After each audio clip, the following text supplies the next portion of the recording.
and the names under it.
Good morning. I'm so excited that we've got a packed auditorium today.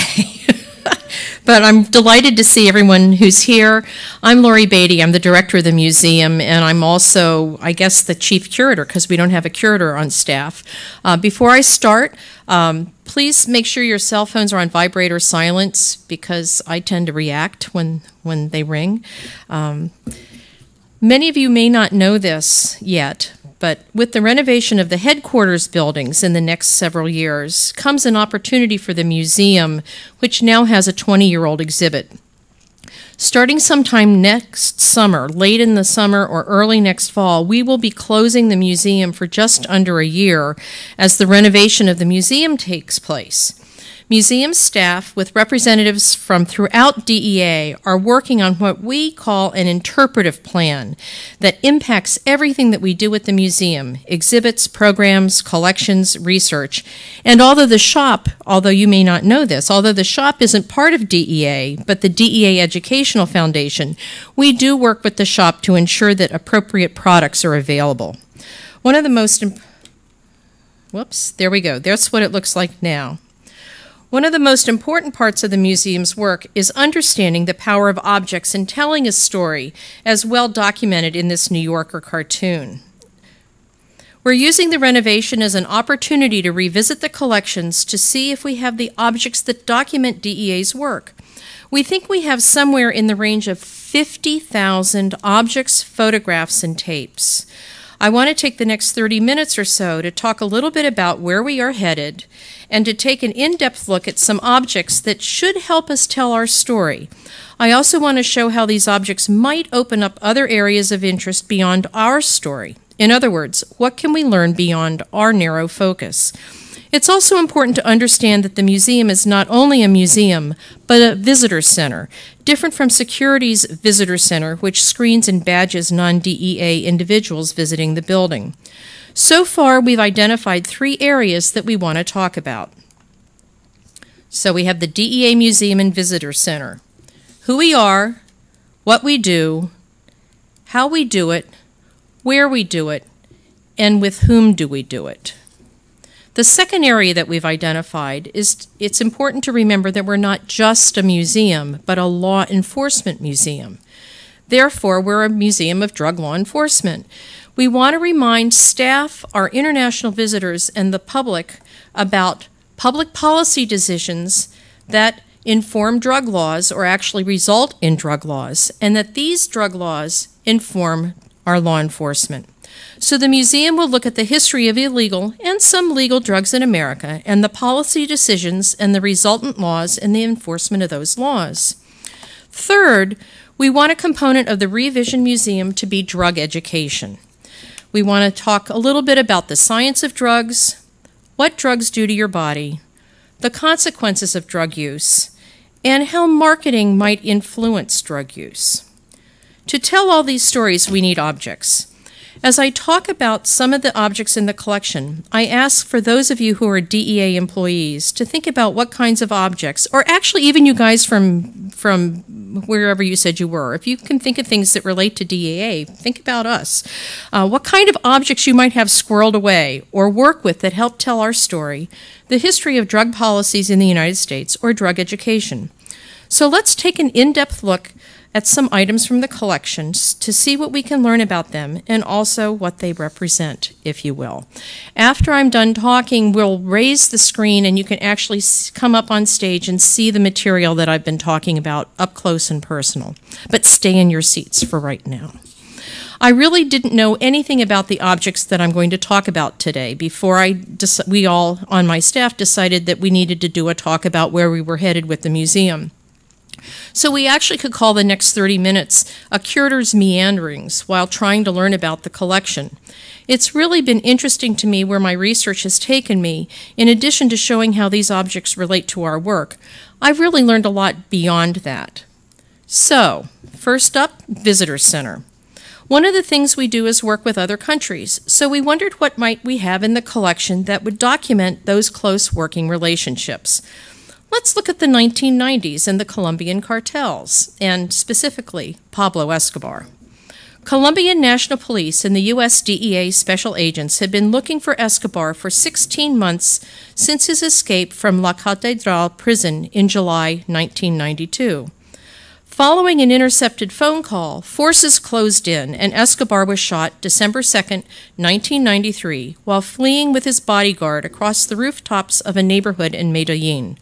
The photo on the screen is supposed to be of Colombian search block individuals on the roof after Escobar was shot. We've all seen these photographs of Colombian police posing with the body at the top and what appears to be a medical examiner and others before the body was removed at the bottom. There's also the photograph of DEA's Special Agent Steve Murphy and Javier Pena with the body, and of course, the reenacted scene in Netflix Narcos down to the red shirt. It was also of interest to me to see how the famous and prolific Latin American painter Fernando Botero documented the killing. Not only is Botero from Colombia, he's actually from Medellin. In one, on the left, we have a hail of bullets striking Escobar from 1999, and in the one on the right, we have Escobar dead on the roof, painted in about 2006. I also thought it was interesting how Escobar is larger than life and that people in almost a pecking order get smaller and smaller until you have a civilian lady pleading to someone in uniform. One might think that these are meant to be sentimental views of Escobar, but it turns out Botero really disliked what was going on in Colombia, and as a result of these paintings, he actually had to flee the country and move to Europe so that he would not be killed. Approximately 5 years after Escobar's death, General Rosso Serrano, the head of the Colombian National Police, presented then DEA Administrator Tom Constantine with 2 busts of Escobar as a way of thanking the DEA for its role in the capture. It certainly documents our international presence. I'm struck with the fact that we received 2, a life and death mask. I've been working with folks in DEA's operations to learn more about them. Last week, I received an email from the Steve Murphy of Narcos fame, who said to me, I don't know anything about them, and I didn't until 2008 when I happened to see them at headquarters. But then he said, I found them a little creepy.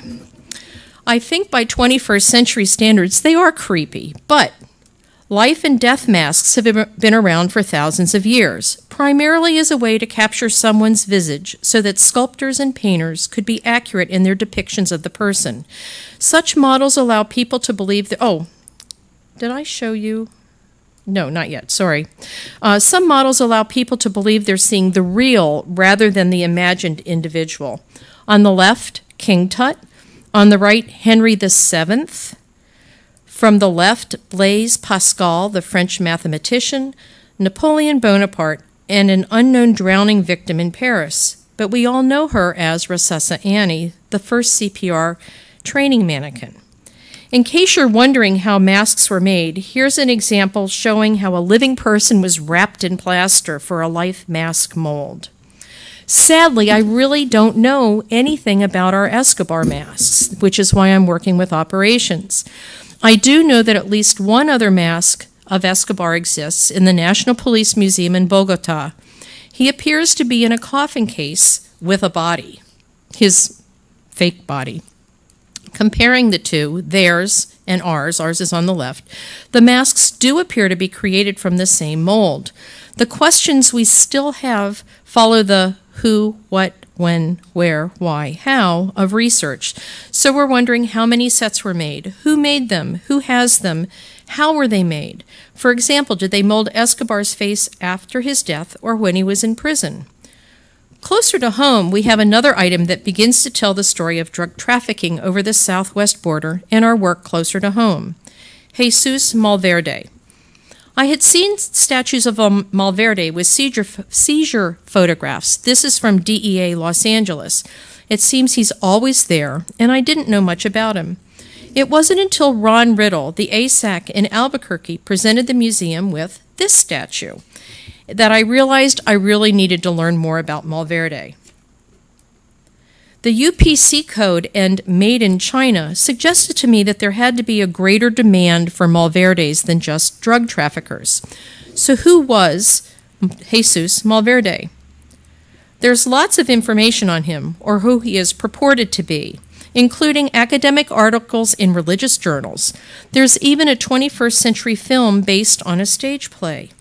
Malverde has his origins in late 19th century Sinaloa, Mexico, where a man, or possibly two men, were hanged and not allowed to be buried. From there, the Malverde story becomes a mix of indigenous beliefs and Catholic mysticism.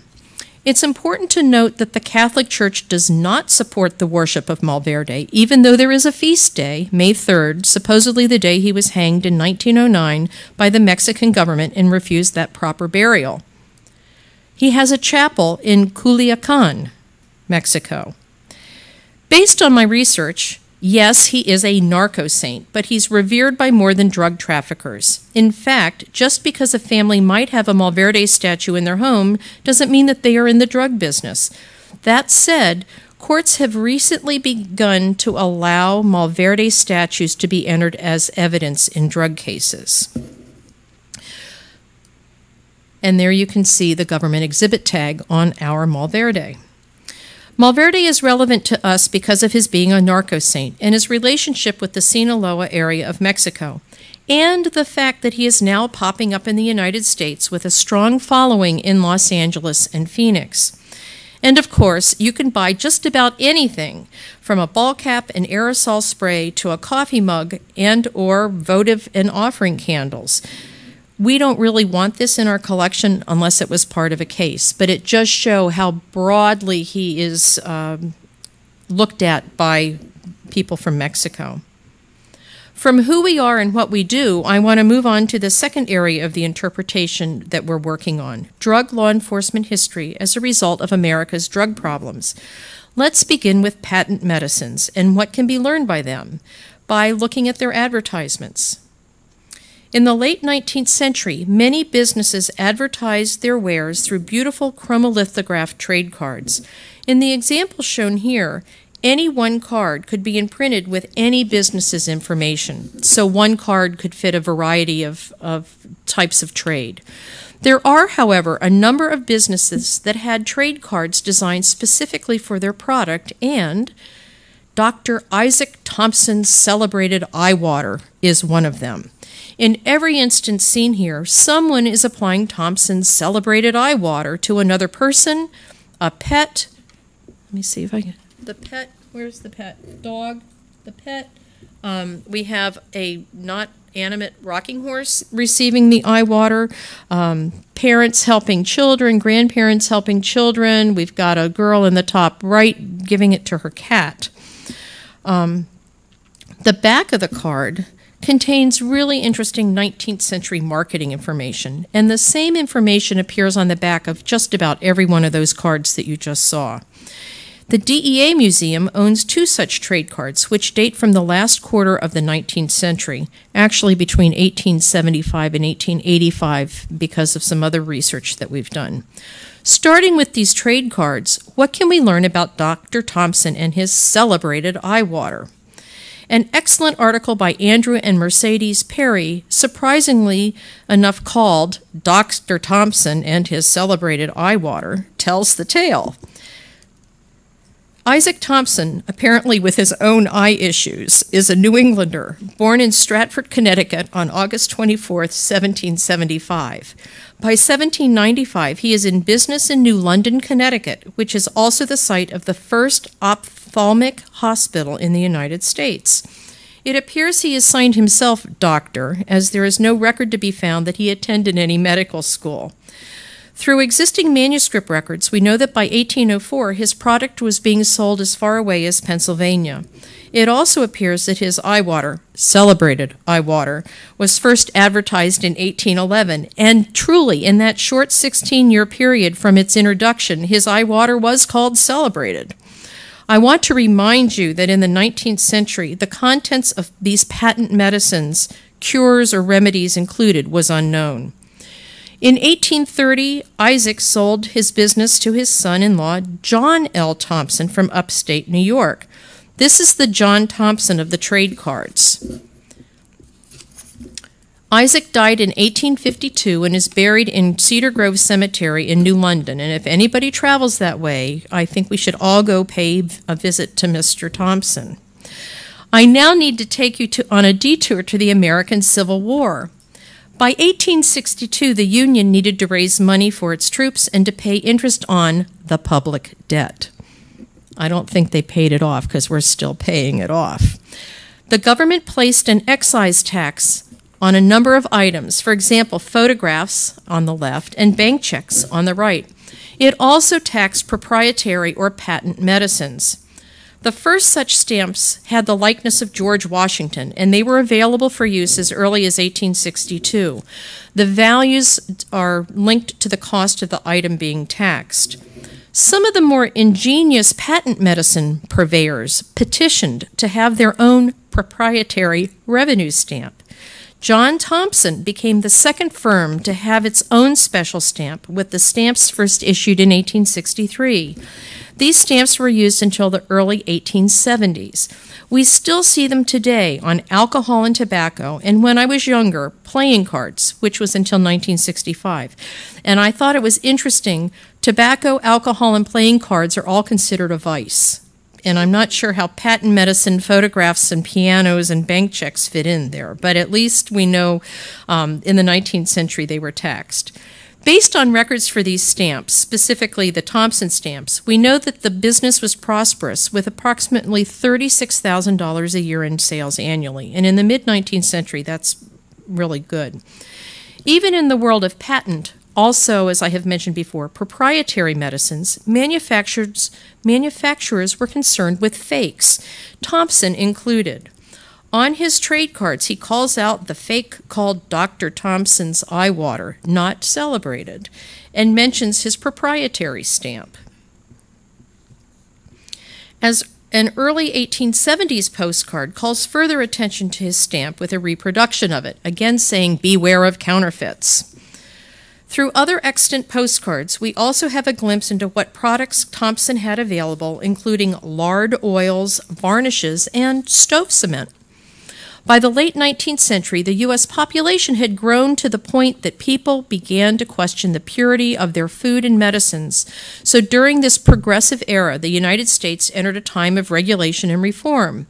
The 1906 Pure Food and Drug Act was an important milestone in drug policy law, and it's not until after 1906 that users of patent medicines finally knew what they were using. Thompson's celebrated eye water is 1.5 grains of opium, 10% alcohol, zinc sulfate, and rose water. It was to be used diluted. What is especially important, though, after 1906, the label specifically states, "may be habit-forming." You're looking at a bottle in the DEA collection, which works nicely in tandem or in triplicate, I think, with the trade cards. Because of everything I've just said, we know it dates after 1906 because of the labeling. But the wonderful thing here is that you can see the portrait of Isaac Thompson. Not sure that it's accurate, but he did have eye problems. And also the building in which the eye water was made in Troy, New York. That building is still standing today. According to company records, Thompson's Eye Water continued to be produced, formula unchanged, until 1955. There are a number of reasons why it ceased production. the advent of better medicines for treating eye disease, sulfa drugs, antibiotics, and corticosteroids. In addition, the Food and Drug Administration, I realize not the DEA, but the FDA, continued to question the chemical and physical makeup of the preparation. Regardless, this eye remedy most likely had the longest run of any medication of any type in the United States, introduced in 1795 and remaining available to the public until 1955, 160 years. The authors of the article I found assert that they know of no other American-made medication that was sold in the first 3 centuries of the United States. Another bottle in the collection, from the G.F. Harvey Company of Saratoga, New York, seems pretty uninteresting, especially because of its condition, but it can tell a different but equally interesting story. We have an inventory sticker on it from 1919. We have the Pure Food and Drug Act disclaimer or claimer to say that it's in compliance with that act. The company was started in about 1880 by George F. Harvey, originally from Vermont, who began operations out of his home on Church Street, up there somewhere, in the northwest part of Saratoga Springs. There he supposedly developed and improved machinery to manufacture medicine in pill form, a major improvement on the then common liquids and powders. I searched the patent records and sadly was unable to find that patent. In 1888, his company was important enough that it was called out in an 1888 bird's eye view of Saratoga Springs, New York. Based on my knowledge of how bird's eye view prints were underwritten, it's a good bet that Thompson paid for his laboratory to be listed. It's a very small lithograph on your screen, and the numbers are even smaller. And I have yet to find number 73, his lab, but I'm going to continue to look because I'm curious about, is it where I think it might be? The following year, in 1888, Harvey went into business with Sidney Rickard and New York State Senator Edgar T. Brackett. The 3 incorporated the G.F. Harvey Company with capital of $250,000 and constructed a 3-story building on Waterbury Street in Saratoga Springs for manufacturing. The building still stands today. And based on the 1888 map, Waterbury Street was very much on the edge of town, which actually makes sense for any kind of a chemical factory. By 1895, the company manufactured over 500 kinds of pills, granules, tabulets, fluid extracts, powders, suppositories, tinctures, syrups, and elixirs. The company also carried a line of surgical instruments and physician supplies. When searching for the pill patent, I did find a patent for a suppository mold invented by Leon J. Harvey and assigned to the G.F. Harvey Company in 1897. One popular product was Saratoga ointment, a topical medication including zinc oxide, boric acid, and eucalyptol in a suet base. It sounds delightful.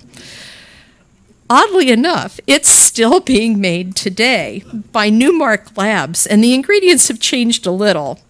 Today it has white petroleum zinc oxide, lanolin alcohols, beeswax, and eucalyptol. In 1907, the company employed 100 people plus 66 traveling salesmen, and they were so successful in 1939, Harvey built a new administration and research building on Wells Street, right around the corner from the manufacturing facility. The company had a distribution center in Peoria, Illinois, which suffered a disastrous fire in 1943. All these things you find when you start doing research. Harvey also had local agents in Millroche, Ontario, and in London, England. In 1858, Harvey was sold and became the Bard Saratoga Labs of Bard Pharmaceuticals, and it finally ceased operation in 1960. All of this starting with that one bottle from about 1919. Our third area is drug education. One of the things we hope to accomplish is to have visitors think more carefully about what drugs can and do to communities, families, and one's own body. It's also interesting to take a look at how drugs are marketed. The DEA Museum, I'm proud to say, has one of the most comprehensive drug paraphernalia collections in the United States, if not the world. And you'd think, well, why would we want to have a drug paraphernalia collection? Well, our DEA website, Get Smart About Drugs, has a section for parents to figure out what might your kid have that would lead the way to knowing that your child is abusing. We decided to start with Homer Simpson as the Bong as our own marketing policy, and I can see that it really was effective by the number of people in the audience today.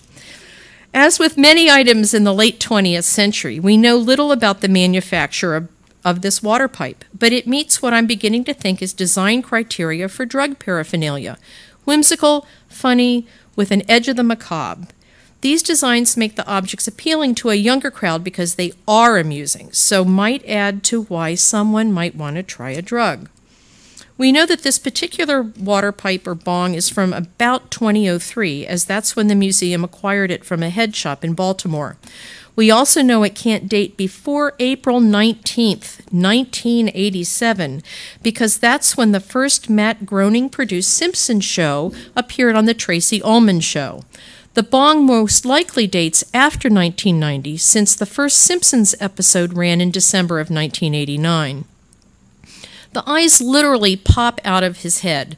They're held in magnetically, and there were actually 3 other sets of eyes available: one bloodshot, what a surprise, one lizard, and one white with an X in each pupil. The bong itself retailed for $14.99. Each set of eyes was an additional $40. We know it was made in the United States and that it was for legal use only. And that's about it. What's more interesting to me personally are rolling papers and their history and design.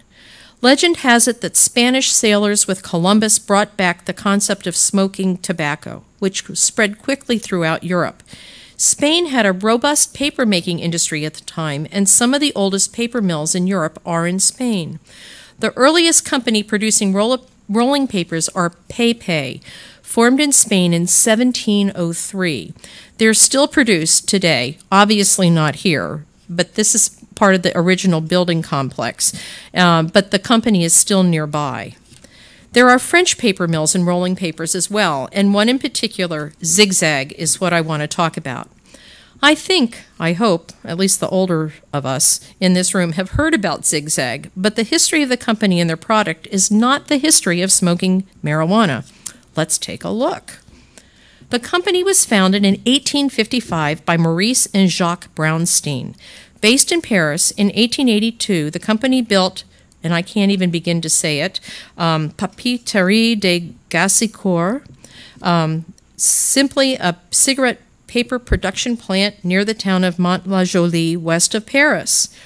In 1894, they invented the process of interleaving rolling papers. They called their papers ZigZag after the zigzag alternating packaging process.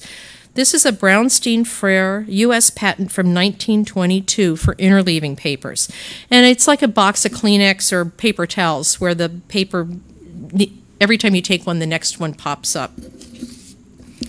In 1900, ZigZag was awarded a gold medal at the Universal Exposition in Paris for their papers. Success led to expansion in 1919. During World War II, that original paper manufactory was destroyed, and by war's end, all the production was shifted to this newer location. I was also able to find, notice ZigZag up at the top, this is a pre-World War II headquarters building in Paris. The company has been bought and sold several times since the 1950s, when the last Brownstein died, but the company is still making papers today, ostensibly for cut tobacco. Of specific interest to me within the Brownstein story is the ZigZag man and his role in marketing the Brownstein rolling papers. I love 19th century romanticism, but we have to first look at armed conflict again. This time we turn to Europe and the Crimean War. France was in an alliance with the Ottoman Empire, Britain, and Sardinia, which was fighting the Russian Empire. The conflict was fought from October of 1853 to February of 1856. The Russians lost. We could talk about current events because the Crimea has come up recently, but that's another talk for another day. A portion of the French troops were Zouaves, a light infantry corps originally formed of Algerians. They wore colorful Oriental uniforms, which were romanticized in the mid-19th century. And what you're looking at is actually an American Louisiana Zouave uniform from the American Civil War 10 years later. But there's definitely a, dare I say, French connection. Come on, I'm trying to lighten it up. It's Tuesday morning. You will recall the Brownstein Freres Company was formed in 1855, right in the middle of the conflict. According to ZigZag lore, a Zouave survived one of the battles, but his clay pipe didn't. The legend continues that this Zouave was a smart man and decided to use paper that wrapped his ammunition, they were still using black powder and small lead balls at that point, to place his cut tobacco in, thus starting rolled cigarettes. And voila, the rolled cigarette. But we already know that rolled smoked tobacco started in Spain 150 years, well, 200, 300 years earlier. Regardless, this story is of myth and romanticism. The ZigZag Company website even has a contemporary image of a Zouave, contemporary meaning from the 19th century. Although if you look closely, he's actually holding a pipe. And he even looks like the Zigzag Man, and you can see from left to right changes in the design of the Zigzag Man over time to make him more contemporary to the time period in which he's appearing. Looks good? Sure. And it's certainly full of romanticism. What the ZigZag Company doesn't know is that the photograph isn't of a Zouave, but of the British photographer Roger Fenton posing as a Zouave. Here he is relaxing with his weapon, then smoking a pipe with his rifle, and finally the pose used by ZigZag. Because of the popularity of ZigZag, we have several papers in the collection, and marketing on the inside, and you can begin to see how the papers pull out in that ZigZag, traditional ZigZag form. I'm done. I'm at Z for ZigZag, and I've finished with my 6 objects that I wanted to tell you about, but there's one more thing. Come see us before we close in a year. We're open Tuesday through Saturday from 10 to 4, and I'm happy to take any questions, and then we'll put up the screen and you can come see the objects. Thank you.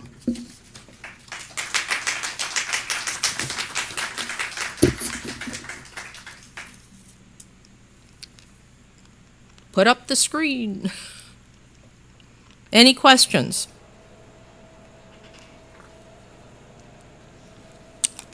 Don't all make a mad dash.